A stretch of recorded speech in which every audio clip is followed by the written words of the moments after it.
नमस्कार, मैं हूं पुण्य प्रसून वाजपेयी। दस्तक में शुरुआत आज तमिलनाडु के राजनीतिक बदलते घटनाक्रम से लेकर राजनीतिक सियासी तौर पर एआईडीएमके से शशिकला को ही बाहर कर दिया गया है और पलानीस्वामी और पनीरसेल्वम एक साथ आ गए हैं।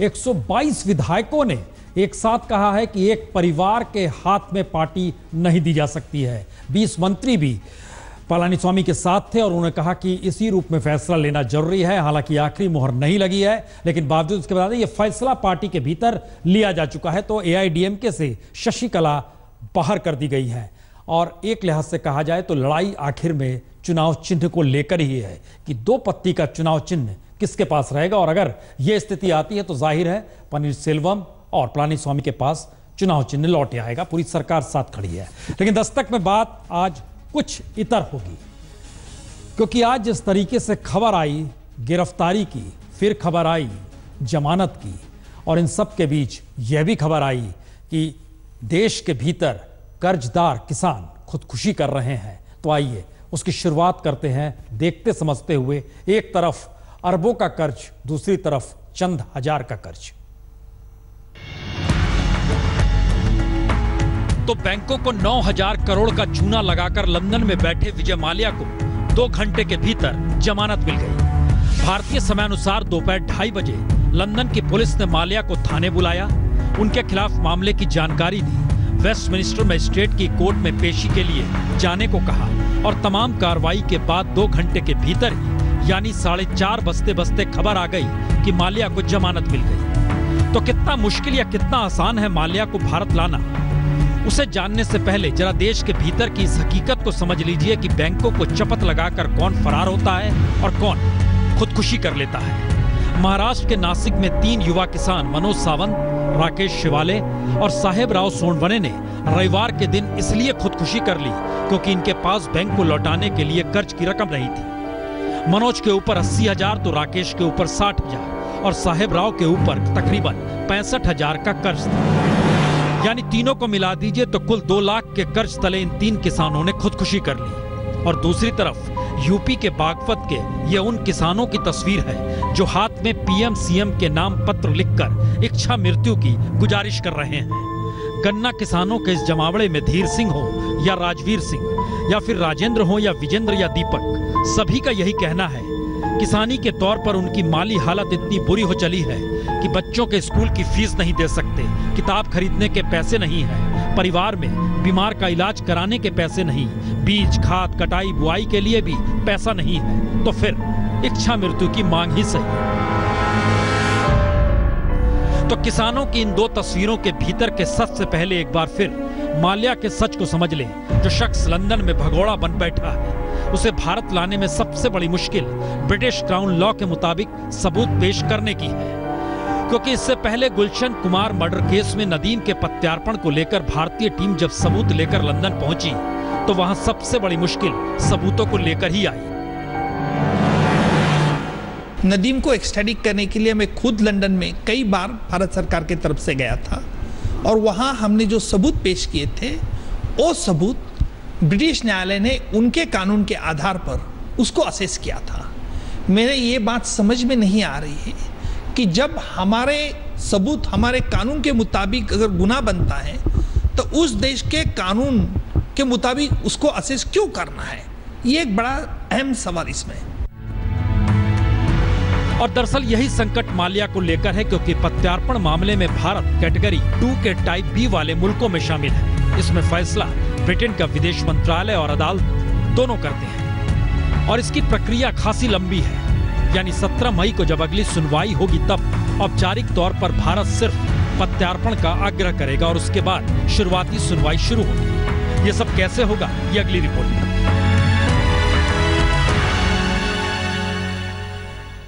तो यकीनन मुश्किल है कितनी, इस रिपोर्ट को दिखाएं उससे पहले हमें लगता है कि दरअसल 9,000 करोड़ का कर्ज बैंकों को चपत लगाते हुए विजय माल्या का जिक्र कर रहे हैं तो इस देश के भीतर के उस सच को भी देख लें जहां पर बैंकों से ही कर्ज लिया गया। किसी ने 60,000, किसी के ऊपर 70,000, किसी के ऊपर 65,000 और ना चुका पाने की एवज में महज एक नोटिस के बाद खुदकुशी कर लेते हैं।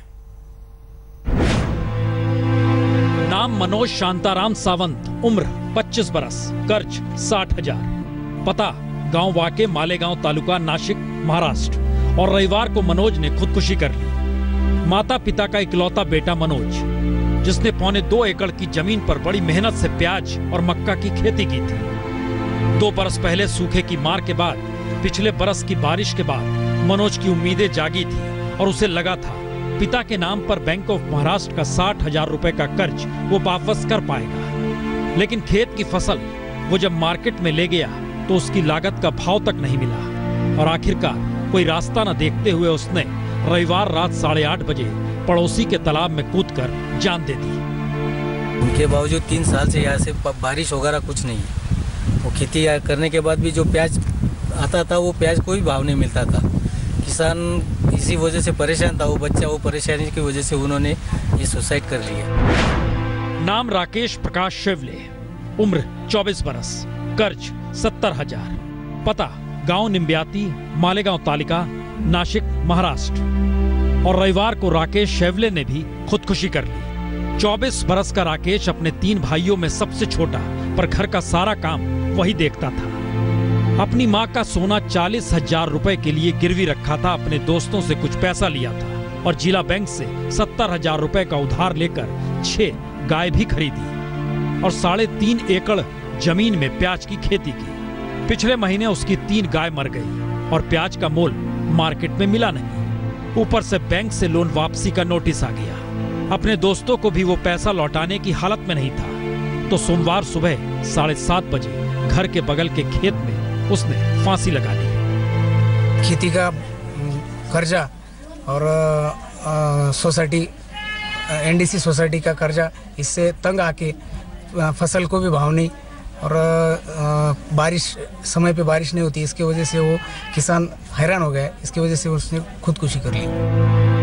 और इसी तरह नासिक के किसान साहबराव सोनवने ने भी कर्ज का बोझ न उतार पाने की त्रासदी तले खुदकुशी कर ली और कर्ज तले किसानों की खुदकुशी लगातार बढ़ती ही जा रही है। पिछले बरस यानी 2016 में सबसे ज्यादा 3,052 किसानों ने खुदकुशी की और फिलहाल महाराष्ट्र के किसानों पर 35,000 करोड़ का कर्ज है, लेकिन उन्हें राहत देने के लिए महाराष्ट्र सरकार के पास कोई मरहम नहीं है। तो मुझे लगता है सीएम साहब ने जो कहा, हमारी सरकार जो चाहती है कि किसानों का उत्पन्न बढ़ाकर, उनका इनकम बढ़ाकर, इस पे कोई तो भी लॉन्ग टर्म सॉल्यूशन निकालना चाहिए। मुझे लगता है ऐसा सॉल्यूशन अगर निकलता है तभी किसानों को कहीं ना कहीं राहत मिलेगी। किसानों को कर्ज माफी चाहिए तो सरकार को लगता है कि सब्सिडी देने से काम चल जाएगा, लेकिन पल पल टूटती किसानों की जिंदगियां क्या वाकई सिर्फ सब्सिडी देने से बच पाएंगी? यही अपने आप में बहुत बड़ा सवाल है। नासिक से प्रवीण ठाकरे और कमलेश सुतार के साथ विद्या, मुंबई, आज तक। यकीनन कर्ज बैंक से ही लिया गया, नोटिस बैंक का ही आया। एक तरफ खुदकुशी, दूसरी तरफ जिक्र भगोड़े का हो रहा है। 9,000 करोड़ का कर्ज उस पर बैंकों का है। और मुश्किल प्रत्यार्पण को लेकर है क्या? यह मुश्किल वाकई इतनी जटिल और लंबी है कि क्या होगा यह तो दूर की गोटी है, लेकिन इस रिपोर्ट से जरा समझ लीजिए मुश्किल क्या है।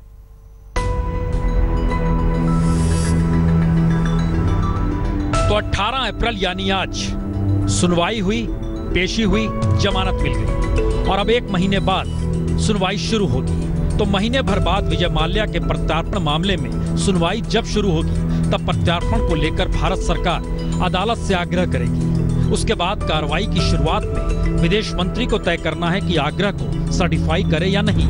फिर जज निर्णय लेंगे कि गिरफ्तारी के लिए वारंट जारी किया जाए या नहीं और इसी प्रक्रिया के तहत माल्या के प्रत्यार्पण पर सुनवाई शुरू होगी और उसमें भी पहले विदेश मंत्री को निर्णय लेना होगा कि प्रत्यार्पण किया जाए या नहीं।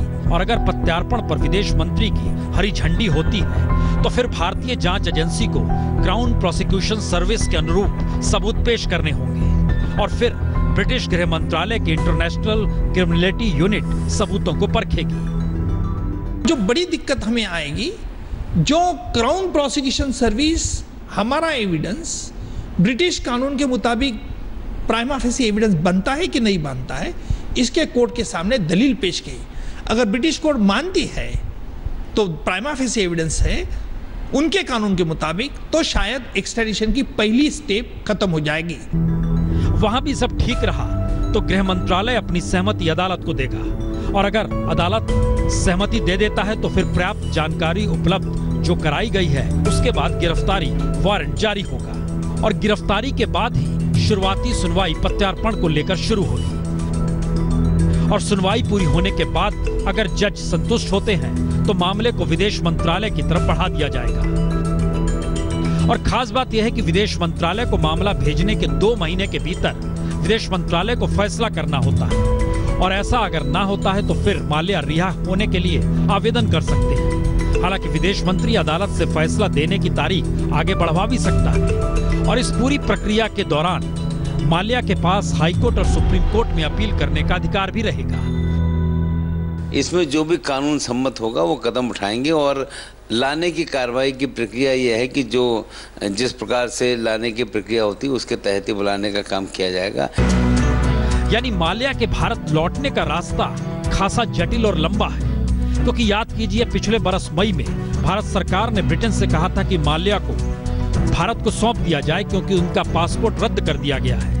इस पर ब्रिटिश सरकार का कहना था कि उनके यहाँ रहने के लिए किसी के पास वैध पासपोर्ट होना जरूरी नहीं, लेकिन माल्या के खिलाफ चूंकि गंभीर आरोप हैं, इसीलिए उनके प्रत्यार्पण पर विचार किया जाएगा। यानी रास्ता वाकई जटिल और लंबा है।